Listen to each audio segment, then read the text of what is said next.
स्वागत है हमारे लखनऊ मंच न्यूज 24/7 हिंदी समाचार पत्र एवं न्यूज चैनल में। सही खबर, सच्ची खबर। कृपया सब्सक्राइब, लाइक, शेयर, कमेंट जरूर करें। चौबे जी, आज के डेट में जो विपक्ष के लोगों ने राणा सांगा पे आरोप लगा रहे हैं उसके बारे में क्या है कि उनका आरोप है कि बाबर को तो राणा सांगा ने बुलाया।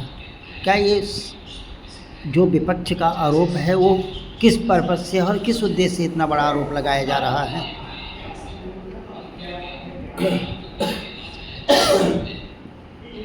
आपने जो पूछा, आज परिस्थितियाँ बहुत ही विकट है। एक तो हमारे जो देश के नायक रहे हैं उनको खलनायक के रूप में पेश करना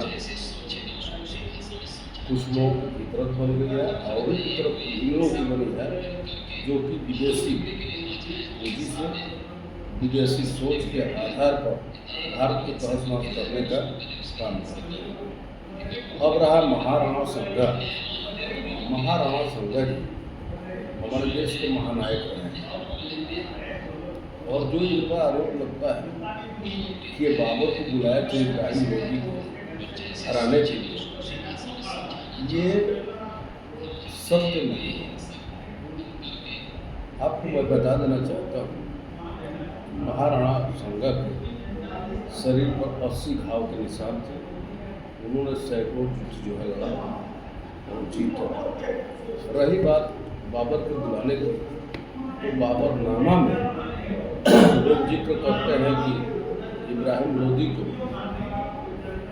हराने के लिए उन्होंने बुलाया था, लेकिन ये बातें नहीं। बाबरनामा के अतिरिक्त किसी भी पुस्तक में जितने भी लेखक हैं किसी ने चर्चा नहीं किया। लेकिन आज जिस तरह से मुस्लिम वोटों के लिए जो औरंगजेब के ऊपर प्रश्न पूछा जा रहा है कि औरंगजेब एक कुशासक था, उसको ढकने के लिए और मुस्लिम वोट पाने के लिए आज महाराणा सांगा के ऊपर जो आरोप लगा रहे हैं इसकी मैं बड़ी भर्त्सना करता हूँ। महाराणा सांगा की बात जहाँ तक आती है, आपको ये पता होना चाहिए कि इब्राहिम लोदी के रिश्तेदार पंजाब प्रदेश के नेतृत्व कर रहे थे और उन्होंने बाबर को इन्वाइट किया। लोग यहाँ तक भी कहते हैं, सत्यता एक महाराणा सांगा को जो कि देशभक्त रहे उन पर ये आरोप लगाना उचित नहीं है। जो इस तरह का आरोप लगाया है मैं इसको कड़ी निंदा करता हूँ। महाराणा सांगा महाराणा प्रताप के बाबा थे और जिस तरह से ये खानदान जो है मुगलों के साथ युद्ध किया और भारत के अस्मिता को, भारत की संस्कृति को, भारत के संस्कार को बचाने के जो त्याग बलिदान किया है उस पर कोई आंच नहीं उठा सकता है। जिस तरीके से आज के डेट में वक्फ बोर्ड का शिकंजा कसती जा रही है सरकार, और वक्फ बोर्ड चूँकि जिसके पास वक्फ बोर्ड के पास जिस ज़मीन की कोई कागजात नहीं है उसको भी मुस्लिम बोर्ड कहना नहीं ये मेरा है, और वक्फ बोर्ड को लागू ना करवाने का इन लोगों ने ठेका ले रखा, उस पर आपका क्या राय है? देखिए, ये मुस्लिम पर्सनल कोर्ट जो है आज प्रदर्शन कर रहा है बिहार वगैरह में, और कुछ राजनीतिक पार्टियों जो विपक्ष के लोग हैं इनका साथ दे रहे हैं। हालांकि वो प्रदर्शन सफल नहीं हुआ। अब जेपीसी कमेटी जो होती है, ज्वाइंट पार्लियामेंट कमेटी, अब उससे विश्वसनीय कोई कमेटी तो संसद में बनती नहीं है। वहाँ पर पक्ष विपक्ष दोनों तरह के लोग जो है जा करके अपना उस मुद्दे पर बोलते हैं, अपनी राय देते हैं, उसके आधार पर जो फैसला होता है। वक्त है क्या? वक्त एक भारत की नसूल है। जितने मुस्लिम देश हैं विश्व में कहीं भी वक्त बोर्ड नहीं है। क्या जरूरत थी भारत में वक्त बोर्ड बनाने का? दूसरी बात, एक देश का धर्म के आधार पर बंटवारा हुआ, तो यहाँ पर तो इनको रहने का उचित ही नहीं है, जबकि अलग इनको स्थान दिया गया। दूसरी बात यह है कि वक्त के अंदर ये कोई सरकारी संस्था नहीं है, समझे ना। लेकिन वक्फ बोर्ड को जिस तरह से अहमियत दी गई, उसके आधार पर ये जिसको चाहे एक भाषमास्वर बनकर भी जिस जमीन पर उंगली रख रहे वो इन्हीं की मानी जाएगी। अगर कोई कंप्लेन करेगा तो इन्हीं का कोर्ट हो जाएगा, जज इन्हीं का होगा, मुस्लिम संप्रदाय का, दूसरे का इसमें होने वाला नहीं है। इनके विरुद्ध जो है सुप्रीम कोर्ट में, हाई कोर्ट में कोई जा नहीं सकते हैं। तो ऐसे कानून की भारत में क्या जरूरत है। तो विपक्ष के लोग क्यों संविधान का रोना रोते हैं कि संविधान बदला जाएगा, बदल जाएगा, ये हो जाएगा, जब संविधान में वक्फ बोर्ड के कहीं नाम निशान नहीं है तो वक्फ बोर्ड लागू कैसे हो गया? मैं बता रहा हूँ कि देश के संविधान जो लोग हो रहे हैं उनको ये पता नहीं है कि जब हमारा देश सेकुलर है तो इसमें माइनॉरिटी कमीशन बनाने की क्या जरूरत है, वक्फ बोर्ड बनाने की क्या जरूरत है।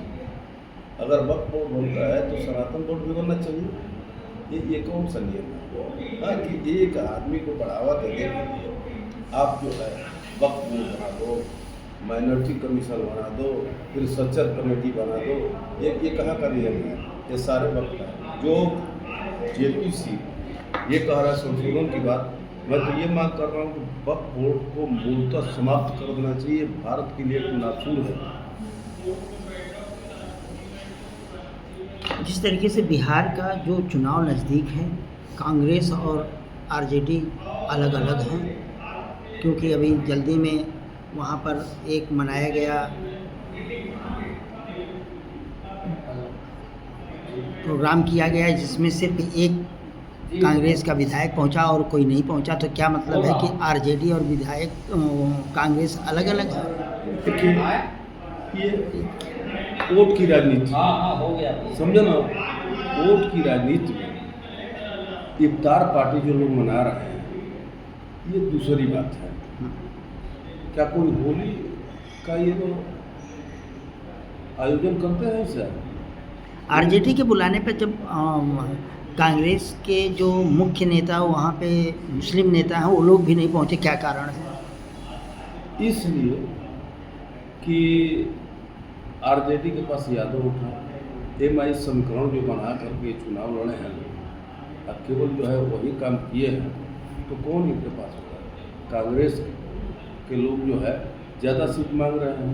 लालू यादव चाह रहे हैं कि हम ही सबसे ज़्यादा सीट लड़े। ये इन लोगों का झगड़ा है और इन लोगों का कोई झगड़ा नहीं है। और कांग्रेस के पास आज के डेट में कोई वोट नहीं है। इनका जनाधार खसक गया है। ये एक परजीवी पार्टी है जो कि अपने लोकल पार्टियों से मिल करके अपना स्वार्थ सीधा करती है। चाहे एक आध मिल जाए वो अलग की बातें हैं। ये लोग चाहते हैं कि ज़्यादा सीट, इसलिए RJD इनको नहीं चाहती है। लेकिन अंततः अगर ये बिना RJD के सहयोग का बिहार में चुनाव नहीं लड़ सकते हैं। वहाँ पर कम्युनिस्ट लोग हैं। चलिए, एक लास्ट सवाल मैं आपसे पूछता हूँ कि उत्तर प्रदेश सरकार के 8 साल पूरे हो गए हैं। आप इन 8 सालों में पहले की राजनीति, पहले के नेता, पहले के मुख्यमंत्री रहे हुए और इन 8 सालों में आपने क्या अंदाज लगाया और कैसा उत्तर प्रदेश का शासन रहा? देखिए, 8 साल में एक यहाँ तपस्वी और योगी का शासन रहा है। और चूंकि हम लोग एक भ्रष्टाचार में ही पले पोसे और भ्रष्टाचार यहाँ का सरकार का एक अहम हिस्सा था, सिस्टम का एक अहम हिस्सा था। उस पर 8 साल में योगी ने बहुत अच्छा कदम उठाया। ये सराहनीय है प्रदेश के लेकर के। और जिस तरह से प्रदेश का विकास हुआ है, चाहे मेडिकल संस्थानों का विकास हो, शिक्षा में विकास हो, भ्रष्टाचार पर अंकुश लगाने की बात हो या सुरक्षा की बात हो, तत्काल कार्रवाई हो रही है। अरे थोड़ा मोड़ा जो अगर कहीं से ये है तो ये विपक्ष की कि जो कि हर जगह ये लोग अड़ंगा लगाते हैं और नकारात्मक प्रचार करने की बात करते हैं। और इनका तो लुटिया मुंह हो गया है। लेकिन 8 साल का कार्यकाल योगी का बहुत ही सराहनीय अच्छा रहा है। मैं उसको सराहना करता हूँ, धन्यवाद देता हूँ। ऐसे ही मुख्यमंत्री की आवश्यकता है।